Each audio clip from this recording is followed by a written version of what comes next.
Baik teman-teman, di video kali ini saya akan menjelaskan tentang proxy server. Adapun beberapa indikator yang akan saya sampaikan dalam menjelaskan tentang proxy server ini ya.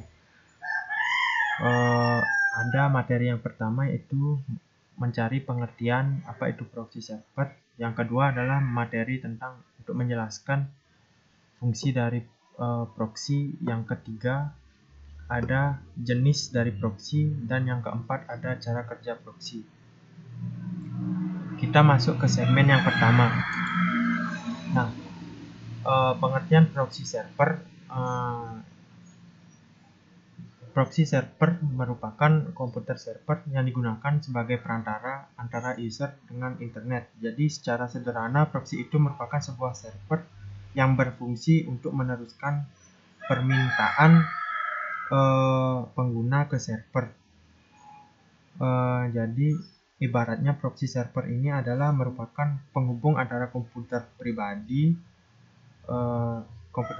dengan jaringan internet.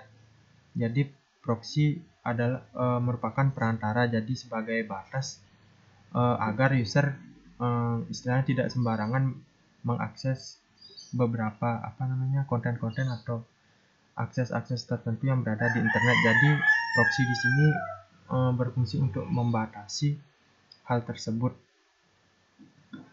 Nah, jadi user tidak langsung berhubungan dengan internet seperti yang saya sebutkan tadi.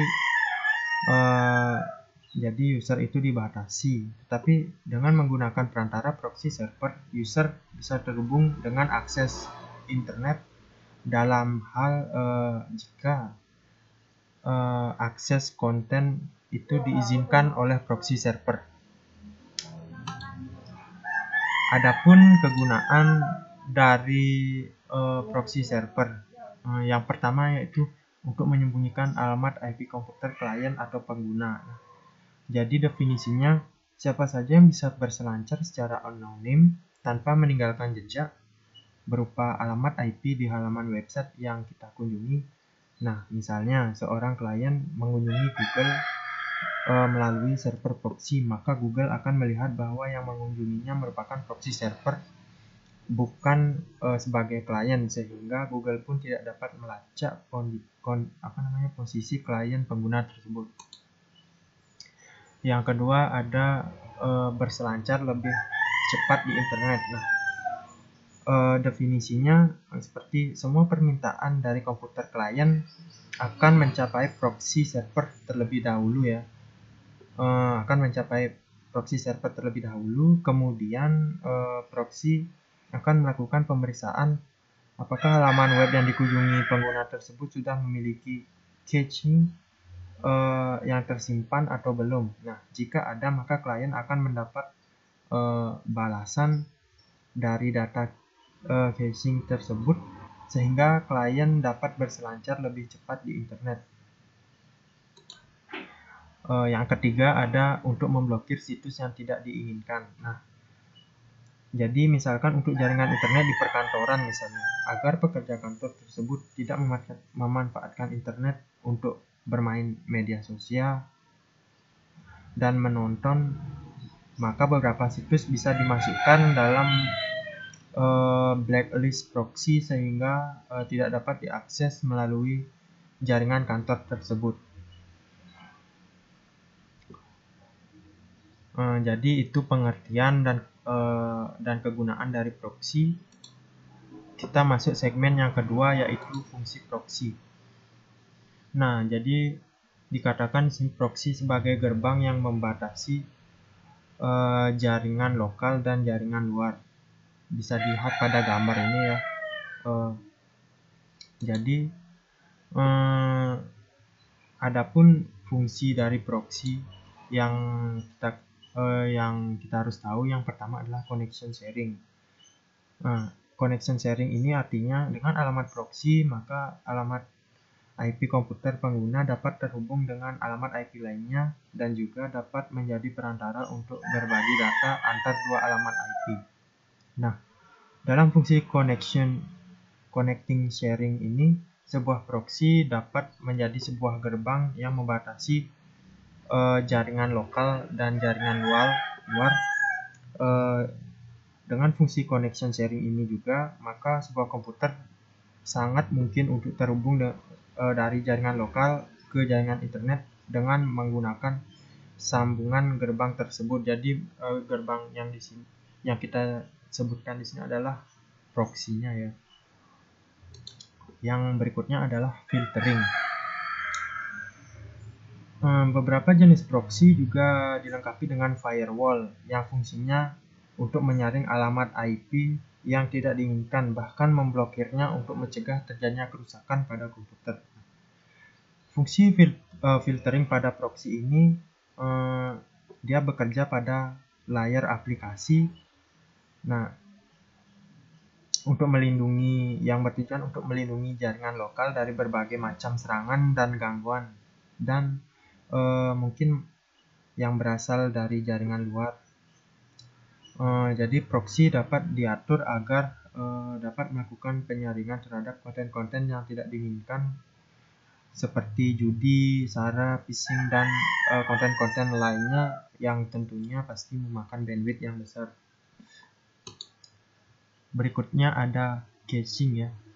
Di sini fungsi proxy sebagai caching adalah semua request yang diminta user dapat diminta dalam jangka waktu yang cukup lama oleh proxy server dalam cache proxy, sehingga apabila user ingin mengakses situs atau konten yang sama, proxy itu tidak perlu lagi menghubungi alamat yang menyediakan konten tersebut. Jadi contohnya ya, hari pertama itu user pertama kali membuka situs Google, kemudian proxy menghubungi server publik yang bersangkutan untuk meminta request data Google, begitu ya. Nah, setelah request Google yang diminta server proxy pada server publik, ya, ini seperti ini.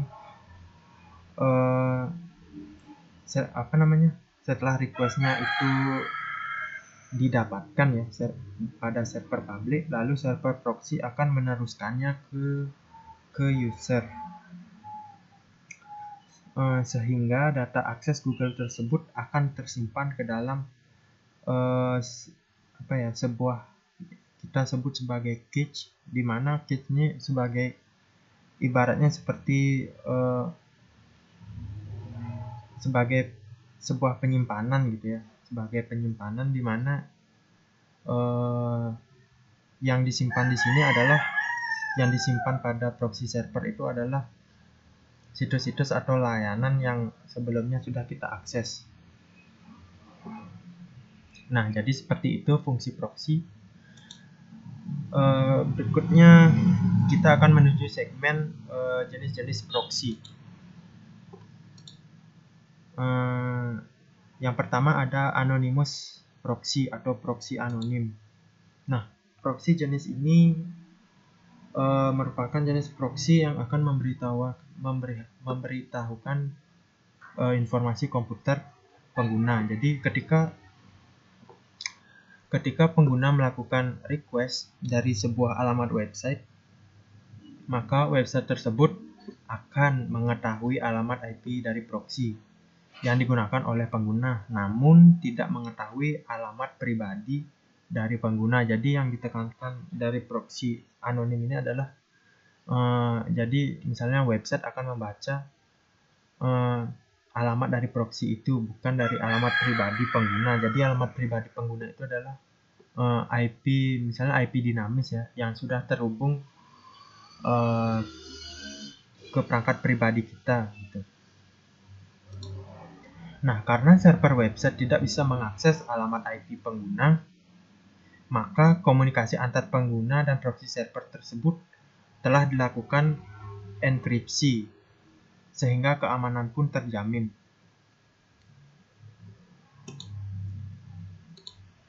Yang kedua ada high anonymity proxy.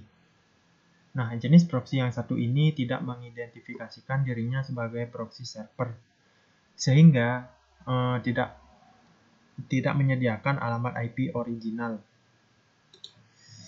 Proxy jenis ini menggunakan semacam header atau berupa remote address dengan menggunakan alamat IP menuju proxy server, sehingga dari pengguna akan terlihat bahwa proxy server akan berperan sebagai klien. Jadi intinya adalah ketika kita mengunjungi suatu situs, jadi ketika misalnya si pemilik situs itu sedang memonitor sebuah website yang dibuatnya atau website miliknya, jadi di sana dia akan pemilik website itu akan membaca proxy ini sebagai klien, jadi dia tidak terdeteksi sebagai proxy.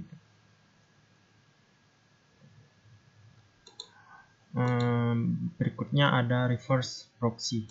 Jadi jenis proxy yang satu ini umumnya digunakan untuk menyediakan jalan atas berbagai permintaan pengguna dari internet melalui sebuah firewall yang terisolasi dan jaringan yang sifatnya pribadi.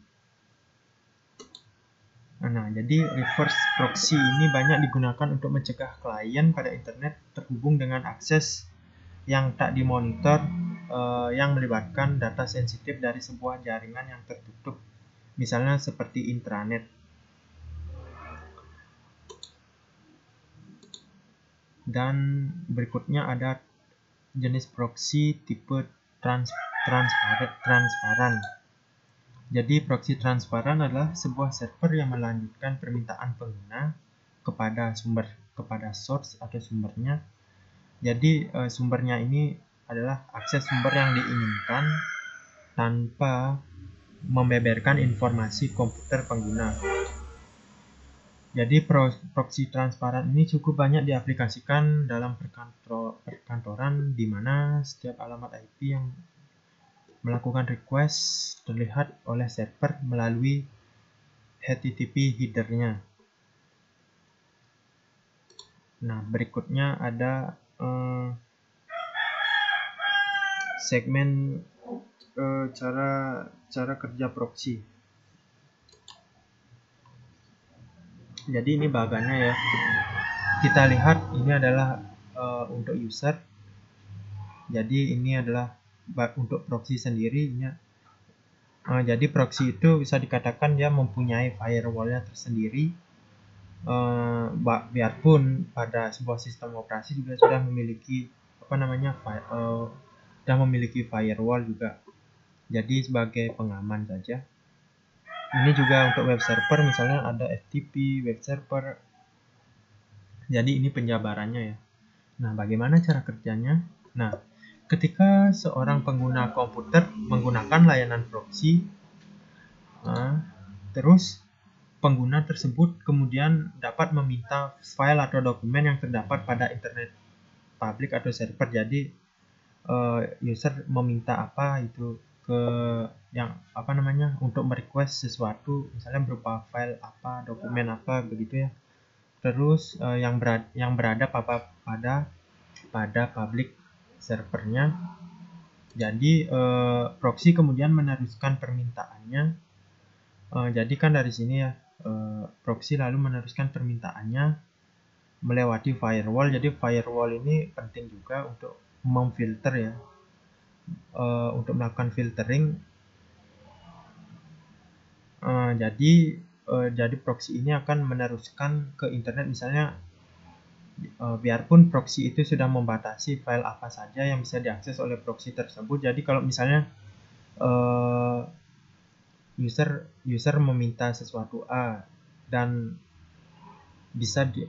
jika proxy bisa diakses oleh proxy, maka akan mendapat respon berupa situs A, jadi yang diinginkan oleh user begitu. Jadi misalnya kemudian ada user yang lain ingin mengakses situs B, terus untuk di sistem proxy sendiri jadi sudah diatur bahwa tidak boleh mengakses situs B, padahal ada user yang ingin mengakses situs B. Jadi user tersebut akan mendapat feedback atau respon berupa misalnya situs yang diakses tersebut tidak bisa diakses atau tidak diizinkan. Jadi biasanya akan muncul pada browser. Begitu ya. Jadi di sini dijelaskan bahwa